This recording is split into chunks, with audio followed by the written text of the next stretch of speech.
नमस्कार, मैं हूं शालिनी और आप देख रहे हैं न्यू महाराष्ट्र 24 न्यूज। आइए बढ़ते हैं आज की बड़ी खबर की ओर। अमरावती अस्पताल मामले पर शिवसेना आक्रामक। अमरावती जिला महिला अस्पताल में नवजात बच्चों की मौत के मामले को लेकर शिवसेना उद्धव बालासाहेब ठाकरे गुट आक्रामक हो गया है।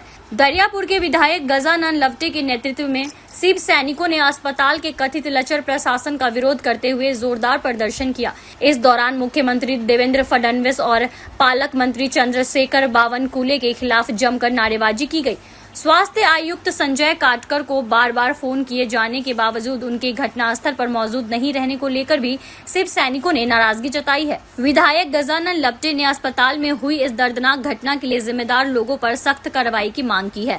साथ ही फरार ऑडिट और इलेक्ट्रिकल ऑडिट में देरी क्यों हुई, इसकी भी गहन जाँच कर दोषियों पर कार्रवाई करने की मांग की गई है। शिवसेना पहिल्यापासून आक्रमक आहे। आम्ही शिवसेनेचे पदाधिकारी आहोत, शिवसेनेचे आमदार आहोत, या पद्धतीनं आम्ही काम करतो। मला हे म्हणायचं नाही इथं काही आम्ही राजकारण म्हणून काही करत नाही। आम्हाला महत्त्वाचं आहे की गरीब शिशूचे, गरीब घरच्या मुलांचे इथं जो घात झाला आहे, जे 3 लोक आपल्यापासून 3 मुलं दगावली आहे।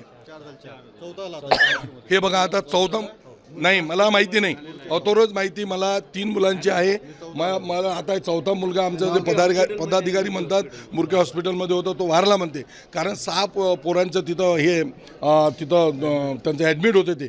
आणि मला एकच म्हणायचं आहे प्रशासनाला की जे दोषी लोक आहेत, त्या दोषी लोकांवर कारवाई झाली पाहिजे। ज्यांनी ऑडिट करायला उशीर झाला आणि ऑडिट करायला उशीर का केला त्या लोकांवर कारवाई झाली पाहिजे। माझं असं मत आहे अशा घटना पुन्हा इथे होऊ नये। याच्या पहिल्याही जे घटना झाल्या होत्या, कोण्या कंपनीचं काहीतरी व्हेंटिलेटर आहे, ते कंपनीचं व्हेंटिलेटर लावायसाठी डॉक्टर लोकांना मनाई केली होती की हे तुम्ही या कंपनीचं व्हेंटिलेटर देऊ नका, तरीही त्याच कंपनीचं व्हेंटिलेटर दिलं आणि त्याचा स्फोट झाला। इथं राहणारे हे जे आहेत हे बघा, हे गरीब लोक असतात। या लोकांचा जर आपला उपचार चांगल्या रीतीने झाला नाही तर चुकीची घटना आहे। म्हणून शिवसेना आक्रमक आहे। शिवसेना असं काही राजकारण करत नाही आहे। शिवसेना या उद्देशाने आहे की जे दोषी आहेत त्या दोषीवर कारवाई झाली पाहिजे, त्यांच्यावर एफआयआर दाखल झाला पाहिजे। आयुक्त संजय काटकर वारंवार कॉल करून सुद्धा आलेले आहेत, काय नाही, आता आम्हाला त्यांचा फोन आला, कलेक्टर ऑफिसमध्ये ते लोक आहेत, त्यांना आम्ही तिथं भेट घेतो आणि आम्हाला काय बोलायचं आहे, आमचं निवेदन काय द्यायचं आहे ते आम्ही त्यांना देतो। खबरों में अब तक के लिए बस इतना ही। फिर होगी आपसे मुलाकात, तब तक के लिए नमस्कार और देखते रहिए न्यू महाराष्ट्र 24 न्यूज।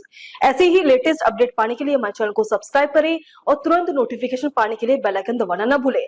यदि आप हमें फेसबुक या इंस्टा के माध्यम से देख रहे हैं तो हमारे पेज को फॉलो जरूर करें। धन्यवाद।